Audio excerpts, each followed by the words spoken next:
Hola a todos y bienvenidos al nuevo episodio en el canal de Novedades en Radiología, en el que vamos a estar haciendo un comentario un poco más extendido en nuestro vídeo de Twitter de Radiología Musculoesquelética de este mes. En este caso ha cursado sobre la fractura oculta de cadera. Las fracturas de cadera, como hemos comentado, son uno de los grandes retos de la medicina actual, ya que estamos asistiendo a un aumento brutal de su prevalencia e incidencia debido al envejecimiento general de la población. Además, son pacientes añosos, pluripatológicos, que muestran muchísimas comorbilidades y el retraso en el diagnóstico muchísimas veces significa tener que recurrir a tratamientos quirúrgicos mucho más agresivos, como puede ser una artroplastia total o incluso al aumento de la mortalidad del paciente. Hemos dado un dato que es bastante que sirve como un ejemplo bastante bueno de este hecho, y es que el retraso de tan solo 2 días en el diagnóstico de las fracturas de cadera puede suponer hasta el doble de muertes en estos pacientes. Por lo general, el mecanismo lesional es una caída desde la propia altura con deceleración, y el paciente se nos suele presentar en urgencia con dificultad a la deambulación y un acortamiento, rotación interna y ligera abducción de la pierna afectada. Solamente esta sospecha clínica ya indica que ya es suficiente indicación para hacer una placa. El problema es que, como hemos comentado, y como ocurre en cualquier otra localización del esqueleto, existen fracturas ocultas, las cuales no se evidencian en la placa simple. Entonces, la pregunta que hemos planteado es, ¿hay que hacer alguna otra prueba solamente con una persistencia de la clínica y sospecha clínica? Y en tal caso, ¿cuál es la prueba? Adelantamos ya que la respuesta es sí y que la más adecuada es la resonancia, aunque ahora comentaremos qué lugar ocupa la tomografía y por qué resonancia o tomografía, y si realmente compensa hacer estudios más en profundidad. Vamos a seguir hablando un poquillo más de la caracterización de estas fracturas, así como de el mecanismo lesional. En cuanto al mecanismo lesional de la microarquitectura ósea, en el cuello femoral nos encontramos el triángulo de Ward. Resulta que las trabéculas óseas se orientan siguiendo las líneas de fuerza. Entonces, en el cuello femoral justo es donde intersectan las fuerzas de tracción, compresión y cizalla, existiendo una pequeña área geométrica en forma de triángulo en la que existen especialmente pocas trabéculas óseas y donde más frecuentemente es donde se inicia esta apertura de la corticad ósea. Además, esto presenta un reto añadido, y es que por allí circula la arteria circunfleja, que recordemos que es la que irriga la cabeza femoral, siendo la complicación más frecuente y más grave de estas fracturas la necrosis avascular de la cabeza femoral.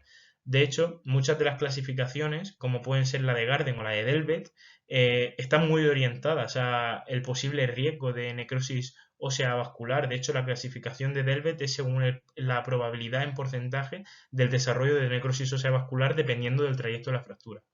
Aunque la clasificación más famosa probablemente y que más se utiliza en la práctica clínica habitual es una clasificación puramente anatómica, en la que las dividimos en fracturas de la cabeza, fracturas del cuello, que a su vez pueden ser subcapitales, transcervicales y basicervicales. Luego nos encontraríamos las intertrocantéricas, que van del trocánter mayor al trocánter menor, y luego las subtrocantéricas, que serían ya puramente diafisarias o metafodiafisarias. Pues bien, una vez vista esta clasificación, vamos a hablar sobre lo que nos dice la estadística y los estudios previos. Lo que tenemos aquí en la imagen es un forest plot y un análisis de regresión logística de dos características clínicas que se han evidenciado mediante resonancia magnética, que son la edad del paciente y la presencia simultánea de otras fracturas que sí se pueden ver. Porque evidentemente se nos puede presentar la situación de un paciente con múltiples fracturas en el cuello femoral, unas sí evidenciables en la placa simple y otras no evidenciables en la placa simple u ocultas.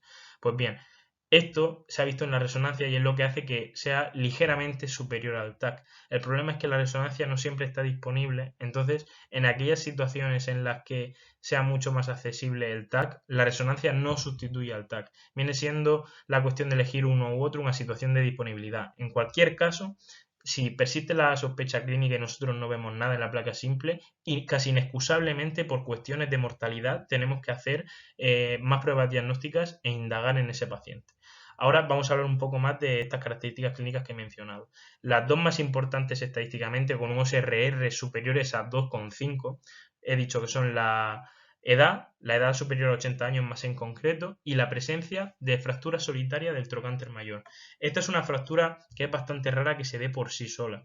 Es decir, casi siempre que nos encontremos un paciente añoso o no, que presente solamente fractura del trocánter mayor, esto debe encendernos los red flags, alarmarnos y nosotros indagar más buscando fracturas ocultas, ya que es muy complicado que se dé por sí sola.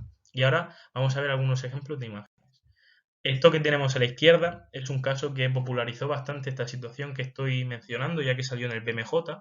Vemos, bueno, paciente que acude, como digo, acortamiento del miembro, rotación interna y ligera abducción, dificultad la deambulación y se ha caído deambulando con su propio bastón. Y vemos que en la placa simple no se ve absolutamente nada. El TAC es dudoso, pero tampoco se ve nada. Y luego, cuando hacemos la resonancia, que es un T1, vemos que presenta edema óseo en el cuello. Se hizo una osteosíntesis con inmovilización y la paciente se recuperó por completo. Entonces, estamos hablando de una situación en la que, de no haberse hecho esta resonancia, esta paciente probablemente se hubiera enfrentado a una muerte casi asegurada. Y ahora lo que tenemos a la derecha es la línea de Seldingon, que es muy importante porque las fracturas cuando se engranan o no se desplazan, pueden pasar desapercibidas ante el ojo novato y entonces creernos que nos encontramos ante una situación de fractura oculta cuando no es así. Resulta que cuando como digo, se engranan o no se desplazan, los cambios que hay son muy sutiles. Pueden ser de esclerosis, una pérdida focal de densidad ósea o una disrupción de esta línea que, como vemos, está formada por la rama superior del pubis y el cuello femoral. Así que nosotros, ante una sospecha de fractura femoral, antes de empezar en este circuito de pedir pruebas adicionales, que por supuesto hay que hacerlo si persiste la sospecha clínica, hay que asegurarse de haber comprobado todos los signos radiológicos menos frecuentes, pero que son muy útiles. Espero que les haya gustado este vídeo y nos vemos en el próximo. Un saludo y